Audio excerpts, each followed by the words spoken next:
MS Viswanathan, Kannadasan பிறந்த நாளையொட்டி அவர்களை புகழ்ந்து வீடியோ வெளியிட்ட இசையமைப்பாளர் இளையராஜா.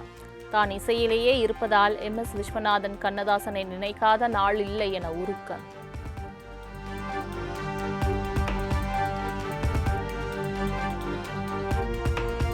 வணக்கம் ரசிக பெருமக்களே. உலகெங்கிலும் உள்ள தமிழர்களும் இசை ரசிக பெருமக்களும் கவிஞர் ஐயா அவர்களை கொண்டாடி வருகிறார்கள். அதேபோல் அண்ணன் MSV அண்ணா அவர்களின் 98வது ஆண்டு நிறைவையும் கொண்டாடி வருகிறார்கள். இது எனக்கு மிகவும் மகிழ்ச்சி அளிக்கிறது. நீங்கள் எல்லாம் இன்றுதான் அவர்களை நினைத்து இன்று கொண்டாட வேண்டும் என்று கொண்டாடுகிறீர்கள்.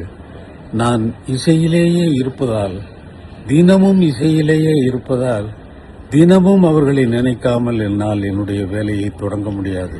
என்னுடைய நினைவில் மட்டுமல்ல, அனைவருடைய நினைவிலும் அவர்கள் நீங்காத இடம் பெற்றிருக்கிறார்கள். என்னை பொறுத்த மட்டில் அவர்களை நினைக்காமல் நான் இசையை தொடவே முடியாது. இமைப்பொழுதும் என் நெஞ்சில் நீங்காதான் தாழ்வாழ்க என்று மாணிக்க வாசகர் சிவபெருமானை சொன்னதைப் போல், இமைப்பொழுதும் என் நெஞ்சில் நீங்காத இடம் பெற்றிருப்பவர்கள் கவிஞர் ஐயா அவர்களும் MSV அண்ணா அவர்களும். அவர்களின் புகழ் என்றென்றும் ஓங்குக, என்றென்றும் ஓங்குக, என்றென்றும் ஓங்குக. வணக்கம் ரசிக பெருமக்களே. உலகெங்கிலும் உள்ள தமிழர்களும் இசை ரசிக பெருமக்களும் கவிஞர் ஐயா அவர்களை கொண்டாடி வருகிறார்கள். அதேபோல் அண்ணன் MSV அண்ணா அவர்களின் 98வது ஆண்டு நிறைவையும் கொண்டாடி வருகிறார்கள். இது எனக்கு மிகவும் மகிழ்ச்சி அளிக்கிறது. நீங்கள் எல்லாம் இன்றுதான் அவர்களை நினைத்து இன்று கொண்டாட வேண்டும் என்று கொண்டாடுகிறீர்கள்.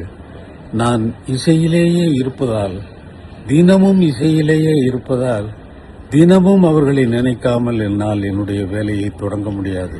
என்னுடைய நினைவில் மட்டுமல்ல, அனைவருடைய நினைவிலும் அவர்கள் நீங்காத இடம் பெற்றிருக்கிறார்கள். என்னை பொறுத்த மட்டில் அவர்களை நினைக்காமல் நான் இசையை தொடவே முடியாது. இமைப்பொழுதும் என் நெஞ்சில் நீங்காதான் தாழ்வாழ்க என்று மாணிக்க வாசகர் சிவபெருமானை சொன்னதைப் போல், இமைப்பொழுதும் என் நெஞ்சில் நீங்காத இடம் பெற்றிருப்பவர்கள் கவிஞர் ஐயா அவர்களும் MSV அண்ணா அவர்களும். அவர்களின் புகழ் என்றென்றும் ஓங்குக, என்றென்றும் ஓங்குக, என்றென்றும் ஓங்குக.